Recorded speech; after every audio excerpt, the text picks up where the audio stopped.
Assalamualaikum warahmatullahi wabarakatuh.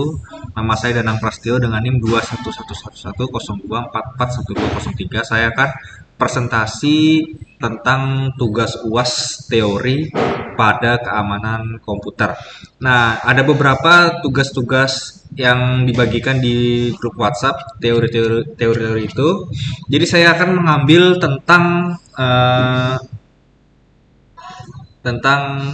kriptografi kunci publik. Nah, di sini ada beberapa teman saya, ada Teddy Maulana, ada Ahmad Isamuddin, ada saya sendiri, ada Mas Iksan, ada Susilo, ada Faris, ada Andi Fatur. Nah, saya akan presentasi tentang kriptografi kunci publik. Jadi di sini selamat datang di presentasi tentang kriptografi kunci publik. Topik ini sangat penting dalam menjaga keamanan data informasi pribadi kita di era digital yang semakin maju. Dalam presentasi ini kita akan membahas konsep dasar kriptografi kunci publik dan bagaimana dapat membantu menjaga keamanan data kita. Dan mari kita mulai dengan semangat dan optimis. Jadi pada pendahuluan ini sampai akhir tahun 1970 hanya ada sistem kriptografi kunci simetris. Pengiriman penerima pesan memiliki kunci yang sama untuk enkripsi dan deskripsi. Nah, ini ada contohnya tentang kunci privasi dan kunci privat. Nah, ini seperti ini contohnya. Terus yang kedua ini ada tentang misalnya contohnya misalnya pengirim pesan Alice, penerima pesan Bob. Nah, Alice ini akan mengenkripsi pesan dengan kunci public Bob. Bob ini akan mendekripsi teks dari Alice dengan kunci private-nya sendiri atau kunci privat Bob.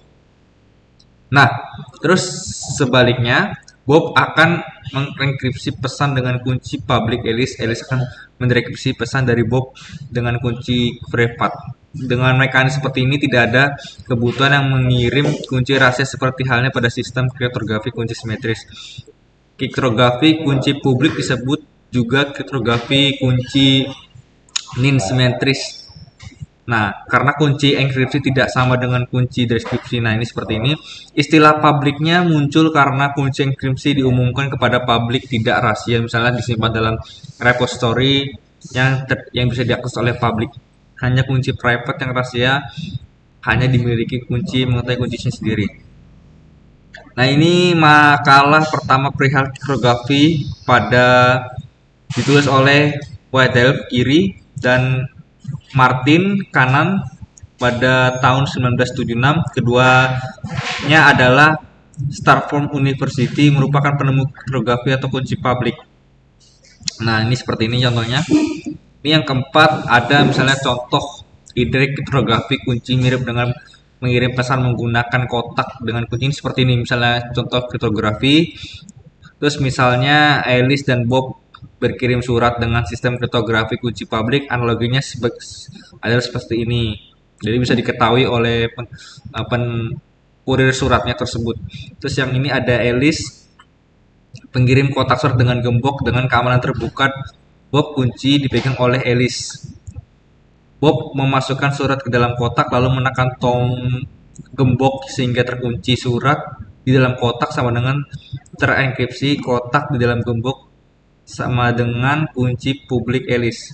Bob mengirim pesan kotak tersebut dan kembali pada Alice. Yang ketiga ada contohnya, Alice menerima kotak surat yang telah dikunci Bob. Alice membuka kotak surat dengan kunci gembok yang dimiliki.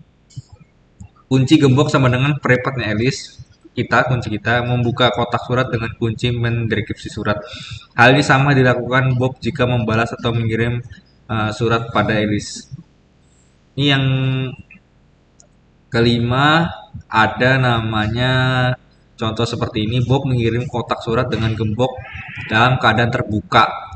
Alice kunci gembok dipegang oleh Bob. Misalnya seperti ini nih. Gembok terbuka sama dengan kunci public Bob. Kunci gembok sama dengan kunci private Bob. Alice memasukkan surat ke dalam kotak lalu menekan gembok sehingga terkunci. Terus surat di dalam kotak sama dengan surat terenkripsi. Kotak di dalam gembok dengan kunci Bob, publik Bob. Alice mengirim kotak surat tersebut kembali kepada Bob. Bob, ada contoh yang kedua. Bob menerima kotak surat yang telah terkunci dari Alice. Bob membuka kotak dengan kunci gembok yang dimiliki. Seperti ini contohnya. Kunci gembok sama dengan private Bob membuka kotak surat dengan kunci mendekripsi surat. Nah, contohnya seperti ini. Alice dan Bob sudah berkomunikasi dengan sistem kriptografi kunci publik. Jadi seperti itu contohnya zaman dahulu. Analoginya tentang kriptografi kunci adalah seperti surat di depan rumah atau PO Box atau pos. Nah, alamat kotak surat sama dengan kunci publik. Kunci kotak surat sama dengan kunci private. Siapapun dapat memasukkan surat ke dalam kotak PO Box, namun hanya dimiliki oleh kotak surat pada PO Box. Jadi kita hanya memiliki tempatnya, itu kita yang dapat membukanya. Orang dapat mengirim pesan, tapi kita yang dapat membukanya. Orang lain tidak dapat melihatnya. Contohnya seperti itu. Oke, mungkin presentasi selanjutnya akan dilanjutkan oleh teman saya, itu Pak Silo. Baik, Assalamualaikum warahmatullahi wabarakatuh. Saya Susilo Wahono dengan NIM 21110244111189. Baik, saya akan menyambung dari teman saya tadi, Mas Danang. Kriptografi kunci publik. Kunci publik dapat dikirim melalui saluran yang tidak perlu aman atau unsecure channel.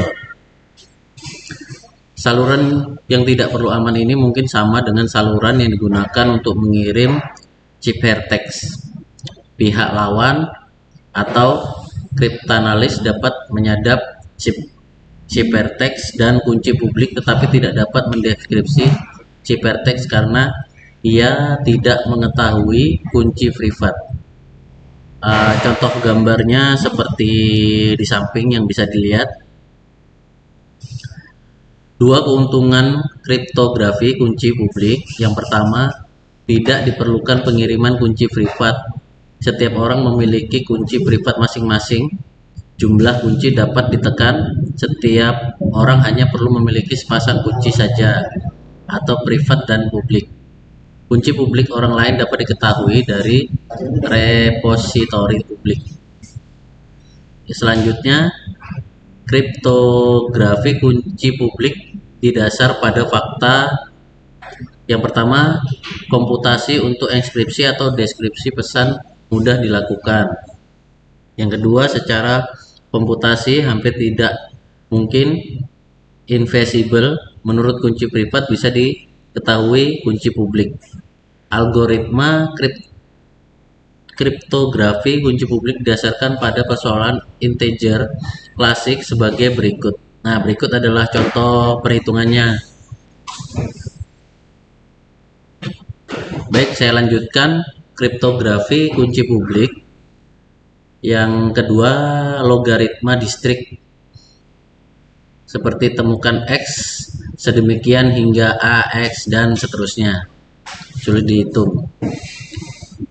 Baik, contohnya seperti gambar di samping dan perhitungannya bisa dilihat.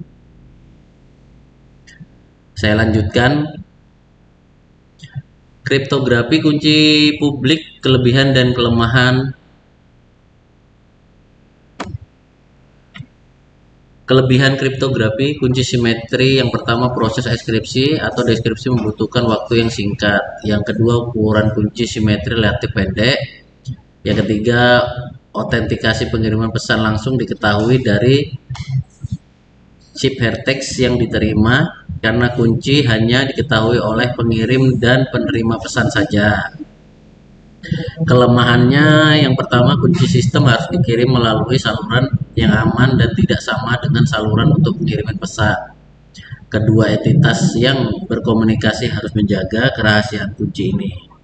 Terus yang kedua, kunci harus sering diubah, mungkin pada setiap sesi komunikasi. Sedangkan kelemahan kriptografi kunci publik, enkripsi dan deskripsi pesan umumnya lebih lambat daripada sistem kriptografi simetri, karena enkripsi dan deskripsi menggunakan bilangan yang besar dan melibatkan operasi perpangkatan yang besar. Yang kedua, ukuran ciphertext lebih besar daripada plaintext, atau bisa 2-4 kali ukuran plaintext. Yang ketiga, ukuran kecil relatif lebih besar daripada ukuran kunci simetri. Selanjutnya, aplikasi kriptografi kunci publik. Aplikasi kriptografi kunci publik meskipun masih berusia relatif muda dibandingkan dengan algoritma simetri, tetapi algoritma kunci publik mempunyai aplikasi yang sangat luas. Inskripsi atau deskripsi pesan, algoritma RSA, Rabin, El-Gamal, ECC. Yang kedua, digital signature, tujuan membuktikan autentikasi pesan atau pengirim, algoritma RSA, El-Gamal, BSA, ECC. Yang ketiga, pertukaran kunci, key exchange, tujuan mempertukarkan kunci simetri, algoritma Diffie-Hellman. Baik, sekian, terima kasih yang bisa saya sampaikan. Untuk selanjutnya akan dijelaskan oleh teman saya. Bismillahirrahmanirrahim. Assalamualaikum warahmatullahi wabarakatuh. Perkenalkan, nama saya Ahmad Ifti Syamudin dengan NIM 1111211102440. Di sini saya akan menjelaskan mengenal block chipper dan stream chipper untuk memenuhi nilai puas keamanan komputer dan jaringan. Baik, yang pertama adalah apa itu chipper? Chipper adalah teknik untuk mengubah informasi agar hanya dapat dibaca oleh pihak yang berwenang.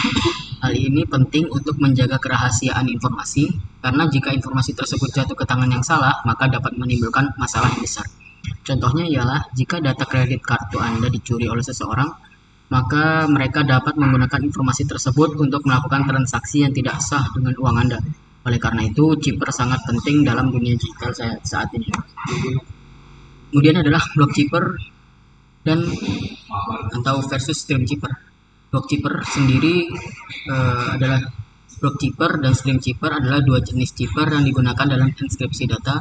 Block chipper bekerja dengan membagi pesan menjadi blok-blok yang sama ukurannya dan kemudian menginskripsi setiap blok secara terpisah. Sementara itu, stream chipper ialah menginskripsi data bit demi bit saat data tersebut diproses.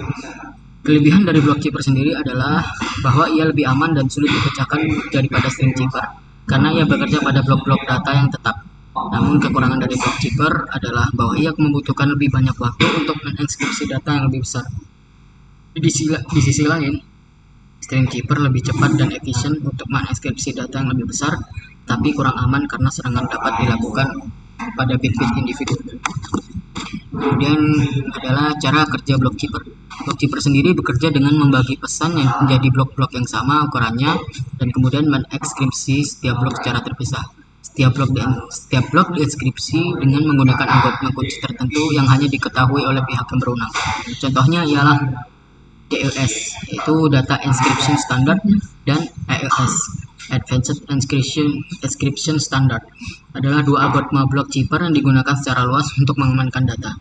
Keduanya menggunakan kunci simetris, yang berarti bahwa pihak yang berwenang harus memiliki kunci yang sama untuk menginskripsi dan mendeskripsikan data.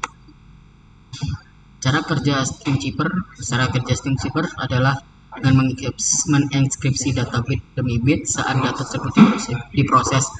Algoritma stream chipper seperti RC4 dan Caca menghasilkan deretan bit acak yang digunakan untuk menginskripsi data pada saat itu.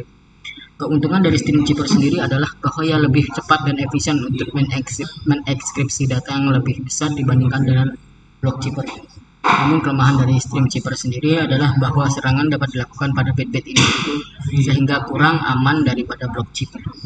Mungkin hanya itu yang bisa saya sampaikan, selanjutnya akan dilanjutkan oleh teman saya. Assalamualaikum warahmatullahi wabarakatuh. Nama saya Muhammad Khairul Akbar dengan NIM 2111102444106. Sebelumnya saya menjelaskan tentang keamanan chipper. Keamanan chipper dapat dipecahkan dengan berbagai cara seperti serangan brute force atau analisis frekuensi. Serangan brute force melibatkan mencoba semua kemungkinan kunci untuk menginskripsi data sampai kunci yang benar ditemukan. Sementara itu, analisis frekuensi melibatkan menganalisis pola kemunculan karakter dalam pesan terenkripsi untuk mencari tahu kunci kunci yang digunakan.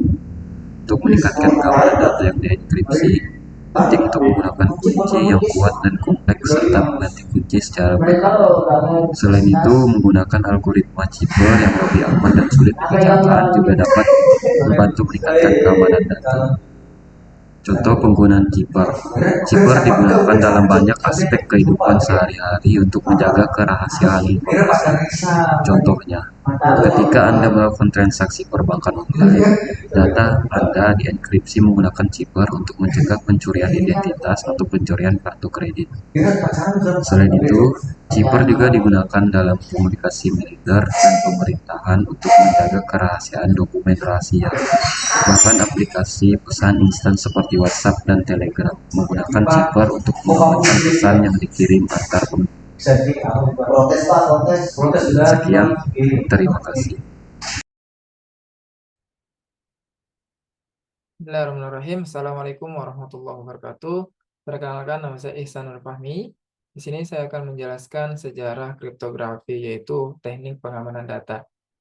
Ada perlu teman-teman ketahui, kriptografi itu adalah ilmu matematika ya, ilmu matematika yang untuk pengamanan informasi seperti itu. Jadi di dalam kriptografi itu sendiri ada dua, enkripsi sama dekripsi. Jadi nanti saya akan jelaskan lebih lanjut setelah kita coba bahas sejarahnya sedikit ya. Nah, di sini ada film ya. Di film ini eh, dari The Fifth Estate 2013. Jadi di sini pengungkapan dokumen-dokumen rahasia negara dan perusahaan kepada publik. Nah, ini pendirinya adalah Julian Assange ya. Kemudian, nah ini daftar dokumennya, ada beberapa yang diungkap seperti itu.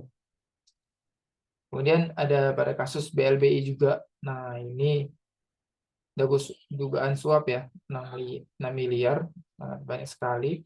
Jadi apa namanya, disadap percakapannya seperti ini, teman-teman bisa lihat. Nah, ini juga ya dari majalah inilah.com. Nah, ini. Nah, dari sejarah tersebut bahwa kita ketahui kriptografi itu sangat penting ya. Jadi untuk mengamankan informasi.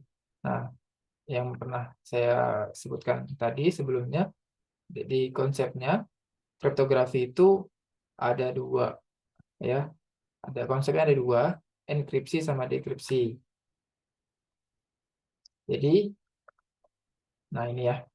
Jadi enkripsi itu proses menyandingkan plain text menjadi ciphertext. Kemudian nama lainnya enciphering. Kemudian dekripsi ini adalah proses mengembalikan ciphertext yang awalnya tadi dari plain text diubah jadi ciphertext. Jadi dari ciphertext diubah lagi menjadi plain text semula seperti itu. Ini gambarnya ya, bisa dilihat di sini. Ini notasi matematisnya. Jadi misalkan C itu ciphertext, P itu plain text ya. Jadi fungsi enkripsi E mematakan P ke C. Dan begitu juga dekripsi, jadi D mematakan C ke P. Seperti itu. Nah ini ya, data encryption on motion. Ini ada beberapa sinyal yang ditransmisikan dalam percakapan dengan handphone. Kemudian nomor PIN, kartu ATM yang ditransmisikan dari mesin ATM ke komputer bank dan seterusnya. Nah, ini ya contohnya. Kalau plain text seperti ini. Ini kalimat seperti biasa. Nah, kemudian diubah ke plain text, ke ciphertext maksudnya. Jadi seperti ini ya. Nah, kalau misalnya kita baca, kita nggak tahu nih. Dengan akal kita baca nggak tahu artinya. Seperti itu. Harus kita ubah dulu ke plain text kembali. Dari ciphertext, kita ubah lagi ke plain text. Nah, kalau gambar seperti ini ya. Jadi kalau misalkan gambar seperti ini, kita ubah jadi cipher image, berubah seperti ini ya. Kayak semut banyak gitu ya, hitam putih. Seperti itu. Mungkin penjelasan selanjutnya bisa dijelaskan teman saya. Terima kasih. Assalamualaikum warahmatullahi wabarakatuh. Baik, di sini saya akan melanjutkan penjelasan dari teman saya. Jadi, Sini sistem kriptografi atau kriptosistem terdiri dari algoritma kriptografi, plaintext, ciphertext, dan kunci. Ada juga penyadap atau event dropper, orang yang mencoba menangkap pesan selama ditransmisikan. Nama lain dari penyadap yaitu if, enemy, adversary, intruder, interceptor, atau bad guy. Dari Ron Rivers, pakar kriptografi, cryptography is about communication in the presence of adversaries. Di sini juga ada cryptanalysis atau ilmu dan seni untuk memecahkan ciphertext menjadi plaintext tanpa mengetahui kunci yang digunakan. Pelaku dari cryptanalysis disebut cryptanalyst. Kalau perancang dari kriptografi yaitu cryptographer. Cryptanalysis merupakan lawan dari kriptografi. Jadi mereka berlawanan. Di sini ada gambar yang membedakan antara cryptanalysis dan kriptografi. Selanjutnya persamaan dari cryptographer dan cryptanalyst yaitu keduanya sama-sama menerjemahkan ciphertext menjadi plaintext. Perbedaan dari keduanya yaitu cryptographer bekerja atas legitimasi pengiriman atau penerima pesan, sedangkan cryptanalyst bekerja tanpa legitimasi pengirim atau penerima pesan. Sejarah kriptografi. Kriptografi mempunyai sejarah yang panjang. Tercatat bangsa Mesir 4000 tahun yang lalu menggunakan hieroglif yang tidak standar untuk menulis pesan. Sejarah kriptografi. Jadi sejarah kriptografi dapat ditemukan di dalam buku David Kahn berjudul The Code Breaker. Ada empat kelompok orang yang menggunakan dan berkontribusi pada kriptografi, yaitu militer, termasuk intelijen dan mata-mata, korps diplomatik, diaris, dan lovers. Sejarah kriptografi. Di India, kriptografi juga digunakan oleh pecinta atau lovers untuk berkomunikasi tanpa diketahui orang. Bukti ini ditemukan di dalam buku Kama Sutra yang merekomendasikan wanita seharusnya mempelajari seni memahami tulisan dengan cipher. Dan juga tidak ditemukan catatan kriptografi di Cina dan Jepang hingga abad 15. Pada abad ke-17, sejarah kriptografi pernah mencatat kabar di Inggris, Queen Mary of Scotland dipancung setelah pesan rahasianya dari balik penjara atau pesan transkripsi yang isinya rencana membunuh Ratu Elizabeth pertama pada abad pertengahan berhasil dipecahkan oleh Thomas Phillips, seorang pemecah kode. Di sini. Pada Perang Dunia Kedua, pemerintah Nazi Jerman membuat mesin enkripsi yang dinamakan Enigma. Enigma cipher berhasil dipecahkan oleh pihak sekutu, dan keberhasilan memecahkan Enigma sering dikatakan sebagai faktor yang memperpendek Perang Dunia Kedua. Sejarah dari cryptanalysis. Sejarah kriptografer paralel dengan sejarah cryptanalysis, yaitu bidang ilmu dan seni untuk memecahkan ciphertext. Teknik cryptanalysis sudah ada sejak abad ke-9. Dikemukakan pertama kali oleh seorang ilmuwan Arab pada abad 9 bernama Abu Yusuf Yakub Ibnu Ishaq Ibnu As-Sabah Ibnu Omran Ibnu Ismail Al-Kindi, atau yang lebih dikenal sebagai Al-Kindi. Al-Kindi menulis buku tentang seni memecahkan kode. Buku yang berjudul Risalah fi Istikhraj Al-Mu'ammah. Al-Kindi menemukan frekuensi perulangan huruf di dalam Al-Quran. Teknik yang digunakan Al-Kindi kelak dinamakan analisis frekuensi, yaitu teknik untuk memecahkan ciphertext berdasarkan frekuensi kemunculan karakter di dalam pesan. Ada juga layanan yang disediakan kriptografi, yaitu pertama kerahasiaan. Layanan yang digunakan untuk menjaga isi pesan dari siapapun yang tidak berhak untuk membacanya. Kedua yaitu integritas data. Layanan yang menjamin bahwa pesan masih asli atau utuh atau belum pernah dimanipulasi selama pengiriman. Apakah pesan yang diterima masih asli atau tidak mengalami pengubahan. Yang ketiga, autentikasi. Layanan yang untuk mengidentifikasi kebenaran pihak-pihak yang berkomunikasi dan untuk mengidentifikasi kebenaran sumber pesan.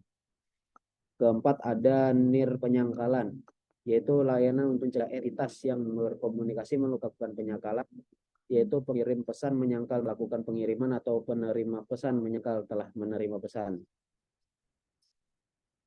Contoh di kehidupan saat ini, kriptografi yang dapat kita lihat yaitu ATM, tempat mengambil uang, telepon genggam, komputer, internet, gedung-gedung bisnis, sampai ke pangkalan militer. Ini adalah gambaran dari kunci simetris dari kriptografi. Istilah lainnya juga kunci simetri, kunci privat, atau kunci rahasia. Algoritmanya kriptografi disebut algoritma simetri. Contoh-contoh dari algoritma simetri ada data encryption standar, Rindael, Blowfish, IDEA, Ghost, Serpent, RC2, RC4, RC5, dan lain-lain. Kriptografi kunci nirsimetri atau asimetri. Ini menjelaskan kunci enkripsi atau kunci dekripsi. Nah, lainnya yaitu kriptografi kunci publik. Karena kunci enkripsi bersifat publik, sedangkan kunci dekripsi bersifat rahasia. Kriptografi kunci publik dapat dianalogikan seperti kotak surat yang terkunci dan memiliki lubang untuk memasukkan surat. Kotak surat digembok dengan kunci, kunci hanya dimiliki oleh pemilik surat. Setiap orang dapat memasukkan surat ke dalam kotak tersebut, tetapi hanya pemiliknya yang dapat membuka kotaknya itu. Ini contoh algoritma nirsimetri. Ada RSA, El-Gamal, Rabin, Diffie-Hellman, Sens, DSA, dan lain-lain. Ini adalah lembaga yang terkait dengan kriptografi di Indonesia. Yaitu ada Lembaga Sandi Negara, Lemsanek, atau National Crypto Agency, dan ada Sekolah Tinggi Sandi Negara, STSN, di Amerika, dan ada juga National Security Agency. Baik, mungkin itu saja penjelasan dari saya. Kurang dan lebihnya,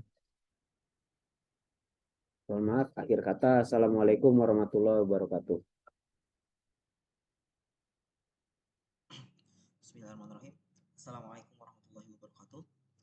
Perkenalkan, nama saya Teddy Maulana dengan NIM 2111024411048 dari kelas C untuk mata kuliah Keamanan Komputer Jaringan.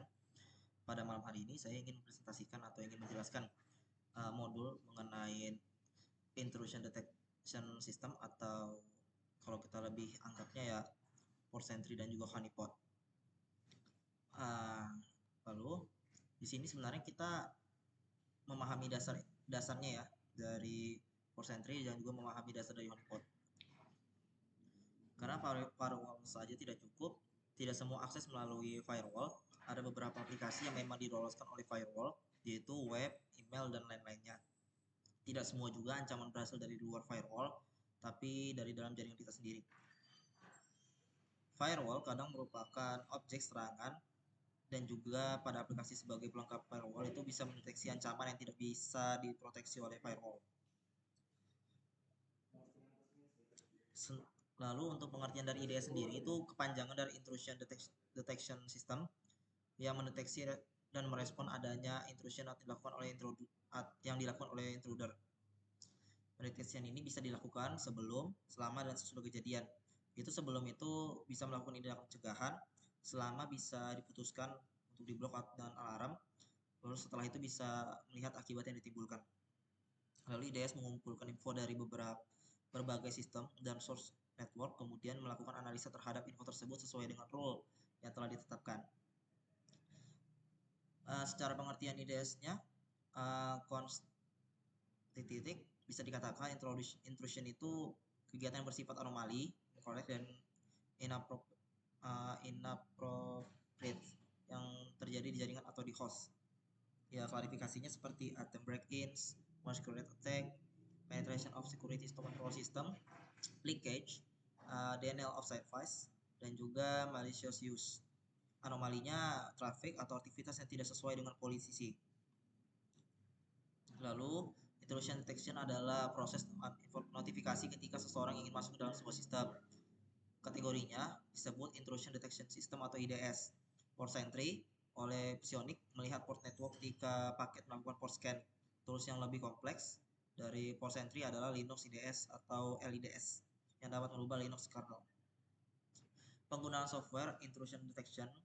Penggunaan yang disarankan untuk tools intrusion detection itu gunakan Nmap untuk scan sistem setelah konfigurasi untuk mengecek security holes. Lalu selanjutnya gunakan port sentry untuk melihat host luar yang mencoba melakukan port scan ke server. Lalu juga LIDS untuk mengamankan sistem file sistem Anda sehingga seseorang yang ingin masuk ke server akan mempunyai akses yang dibatasi. Ini bisa dibilang tampilan dari basic intrusion detection-nya. Jadi pada targetnya itu dia menggunakan di target sistem ini nanti intrusion IDS-nya akan memonitor lalu juga mereport. Setelah memonitor dan mereport nanti pada report ini dia akan intrusion detection sistemnya untuk melihat infrastruktur berjalannya IDS ya. Lalu nanti akan direspon untuk dikelola menjadi target sistemnya.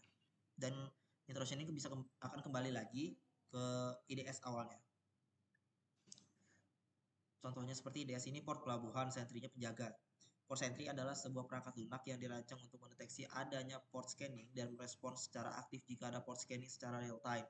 Port sentry-nya untuk mencegah port scan dijalankan sebagai daemon pada host yang berproteksi. Hal ini akan mendengarkan ke port TCP atau UDP yang akan memblok scanning host dan server terkoneksi. Port sentry sendiri tampilannya seperti ini. Lalu untuk platform port sentry-nya dia menggunakan FreeBSD, OpenBSD, dan Linux. Keuntungannya sendiri, deteksi port scan TCP atau UDP berbasis host.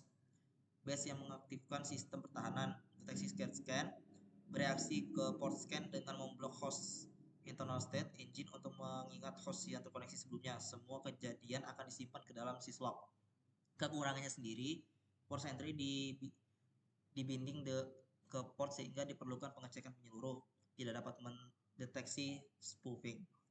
Ya mungkin itu saja. Selanjutnya untuk pembahasan selanjutnya akan disampaikan oleh Adifatur. Dipersilakan.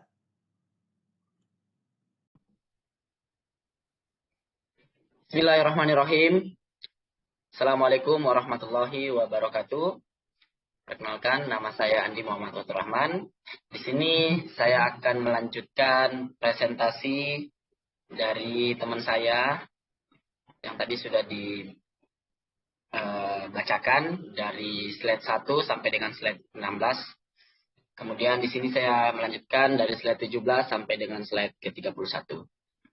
Baik, mungkin langsung saja. Di sini kita bisa lihat slide ke-17.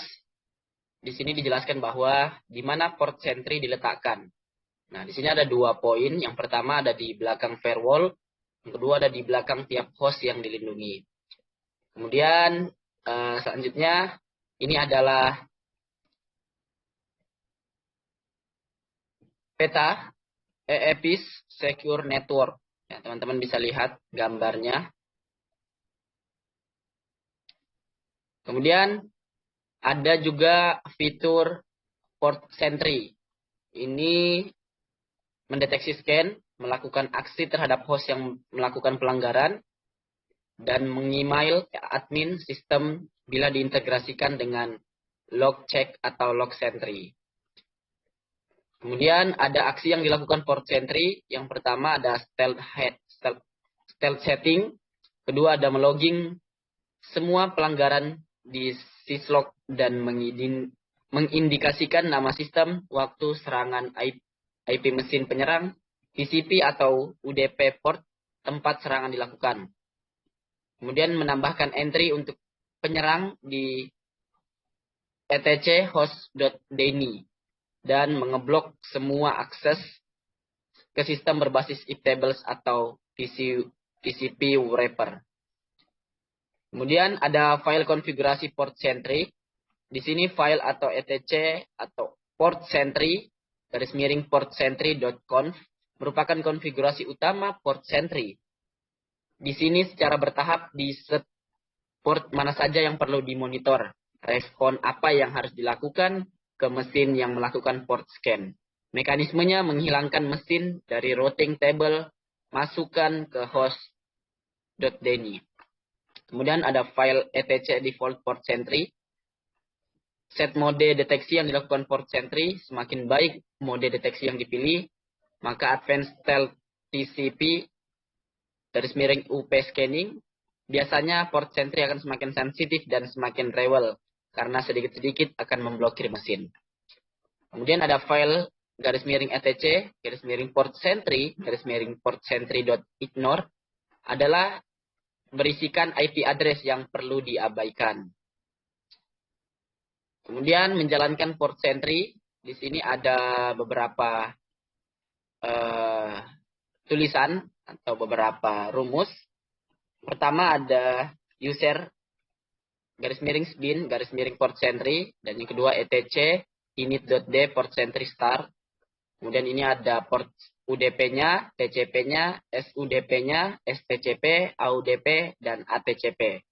Masing-masing memiliki fungsi dan keutamaan. Selanjutnya adalah konfigurasi port sentry. Di sini kita bisa lihat rumus yang pertama, uncomment dash if you are really null.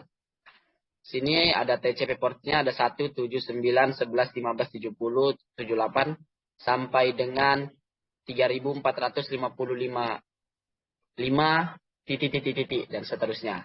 Dan use dash if you just want to be aware-nya atau TCP portnya ini dari 1, 11, 15, 79, 11 sampai 500 sampai 54.321.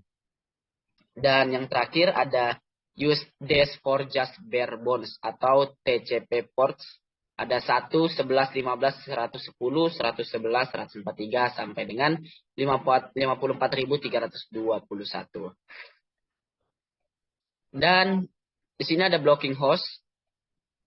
Sini ada 3, ada file etcp port sentry.conf, ada blocking dengan if tables, kill route dengan rumus seperti ini. Kemudian ada blocking dengan top wrapper, kill host Denny and all target Denny. Dan ini adalah daftar log serangan etc host Denny, etc port sentry sampai dengan port sentry history. Dan di sini ada output port sentry.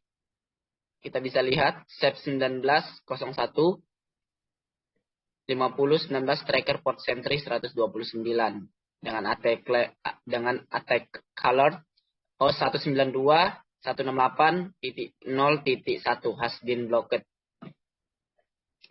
Dan SEP striker Foundry attack color untuk connect from hostnya ada 192.168.0.1 _192.168.0.1 atau TCP port 9 SEP 1901 striker sampai dengan blocked ignoring. Dan di sini adalah honeypot. Ini merupakan sebuah resource yang berpura-pura menjadi sebuah target real yang diharapkan untuk diserang.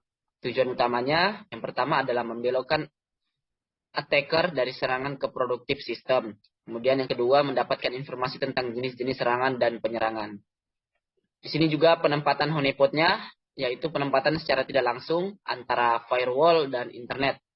Dan penempatan honeypot pada DMZ. Ini kita bisa lihat pola atau peta dari honeypots-nya sendiri. Ini ada attacker traffic-nya dari internet, router, switch, honeywall sampai dengan hub, kemudian bersambung sampai dengan ke masing-masing production. Untuk switch-nya ada 2 production, dan untuk honeywall-nya ada manajemennya dengan IP address 192.168.1.2/24. Dan hub-nya di sini memiliki 3 honeypot ya dengan masing-masing IP address 101.1.21/24. Ya. Yang kedua ada 101.1.1.22/24 dan yang ketiga ada 1.1.1.23/24. Kemudian di sini adalah virtual honey node-nya. Ada implement firmware-nya, ini internet, dan host operating system, ada guest host. Ada 3 guest host yang ada di dalam table tersebut.